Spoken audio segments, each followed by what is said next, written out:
Welcome back to the channel, Ploopa Troops, and if you're new to the channel, welcome to Break the Backlog, the show where I sit down and provide my thoughts, opinions, and personal stories about a game that I've been playing. Today I wanted to do a quick review of my thoughts on the new Silent Hill title called Silent Hill: The Short Message that was announced and dropped immediately during the most recent State of Play showcase.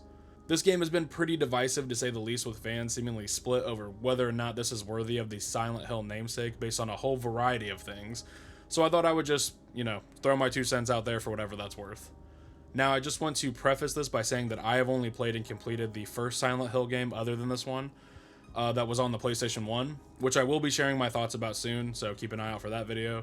But I just wanted to share that some of the comparisons that I will draw will likely be to that game, as it's the only one in the series that I have played. I also wanted to say, and I hate that I have to say this and that many reviewers feel the need to sometimes because of how obvious this is, but this is just my opinion. I have seen how split people feel over this game, and while that's totally understandable, I think that attacking people personally because they just don't share your opinion about a video game is really cringe. So if you like this game or hate this game, that's okay, and it's totally valid, and I would love to hear why you like or dislike this game in a respectful way in the comments below. I feel like conversations around video games are really nice to have, and I don't care if you agree with me or not, I just want us to have a conversation about why, because I like to hear other people's points of view. So with all that out of the way, sit back, relax, grab a snack, and let's break the backlog on Silent Hill: The Short Message. Some of the themes discussed in this game are incredibly dark and intense, which may be triggering or hard to experience for some people. Also, I wanted to say that I'm going to do my best to avoid later game spoilers here. The game is only 2 hours long, and I am going to have to provide some background about what this game is about. So if you're sensitive to really any kind of spoilers, or you're sensitive to the subject matter of this game, I just wanted to put this warning here so that you can leave now. Alright, let's talk about the narrative. Silent Hill: The Short Message follows Anita, a high school student who wakes up in an abandoned apartment complex that is infamous for being a place where people have taken their lives by jumping from its roof. She can't remember how she got here, but after receiving a text from her friend Maya, Anita sets out to meet up with her in this building somewhere. As Anita walks through the desolate building, she begins to feel like all might not be as it seems, and something dark is at play here within the empty walls of the complex. Slowly, through finding newspapers and other documents in her early exploration of these apartments, Anita begins to recall information about the building and the German town known as Kinderstadt, where the game takes place. That's right, this game does not take place in Silent Hill. In fact, the only game's mention of Silent Hill is a document that speaks about the Silent Hill mental illness phenomenon, where people who have this are reporting seeing fog amongst other mental health symptoms. This building, once planned to be renovated as a way to save the town from economic ruin, was abandoned and forgotten after contractors pulled out due to financial issues that arose from the 2020 pandemic.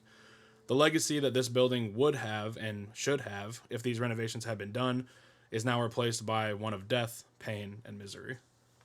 As Anita explores, she comes face to face with a horrific entity who chases her through the isolated halls of the building. After narrowly escaping this first encounter, Anita receives a message from Maya that states her objective: find it. And then a follow-up message that tells her she can't leave until she finds it. And that is about all I can say for the setup of the story without going too in depth. Silent Hill: The Short Message covers some very heavy and bleak themes which can be pretty intense at times.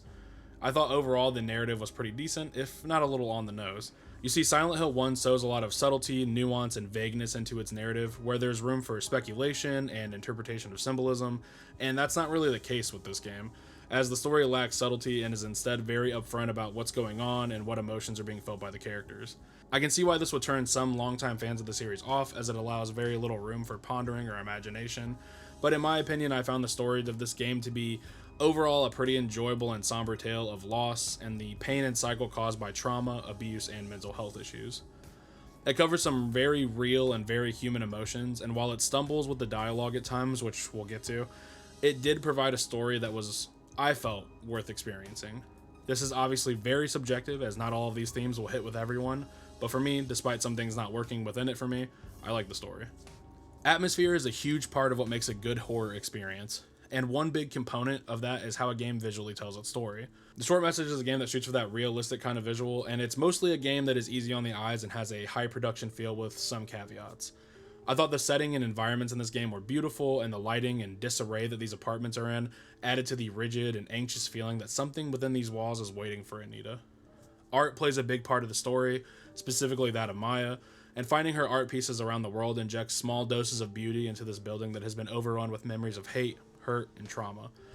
The world itself is very well designed, and with some of the set pieces of the story and the special effects, they really did a good job of displaying the misery that others' actions have caused the people within this narrative to suffer at their hands.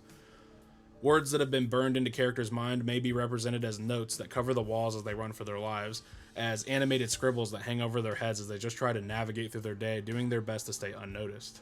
The visuals here are stellar, and I really found the world to be exceptionally beautiful. As far as performance, I didn't notice any issues in my 2-hour run of the game, and the PS5 seemed more than capable of running this game. I also found the main enemy in the game to be really cool design that incorporated elements of the art and beauty aspect of this game, as well as horror elements, and it created some genuine moments of anxiety in the various mazes where I ran from it when it would pop out and start twitching and advancing on me. Its sense of terror did wane a bit by the end of the game, but as far as monster designs go, this one was pretty cool in my opinion.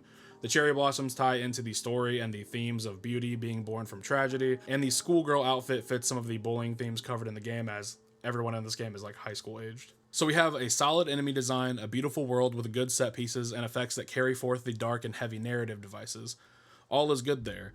The one flaw that this game had visually, in my opinion, is the main character's model seemed oddly stiff in some cutscenes. Some of the facial animations just didn't come through, and it didn't really align with what was being said or what emotion was supposed to be being expressed.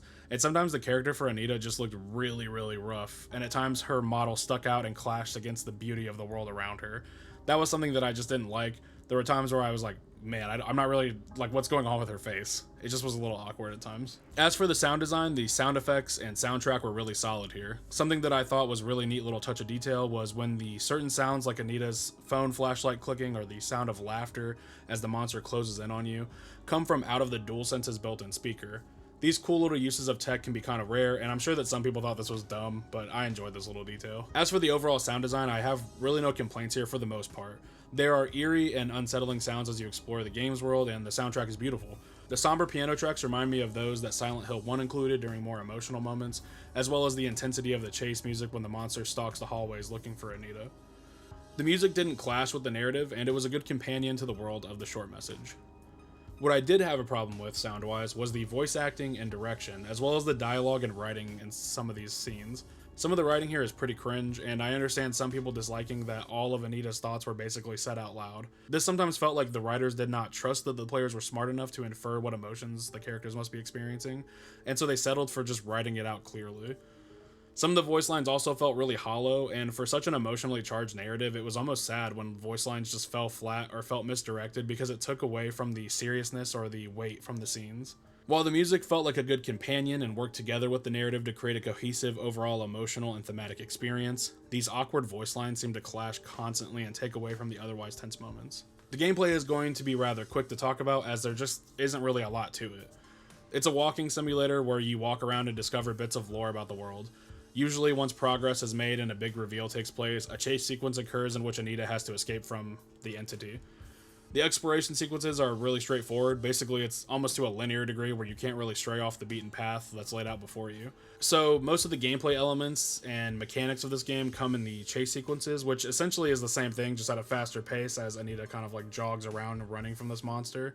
And they'll be in maze-like hallways where sometimes there's puzzles to solve, sometimes there's ways that you can't actually get lost and the monster can catch you.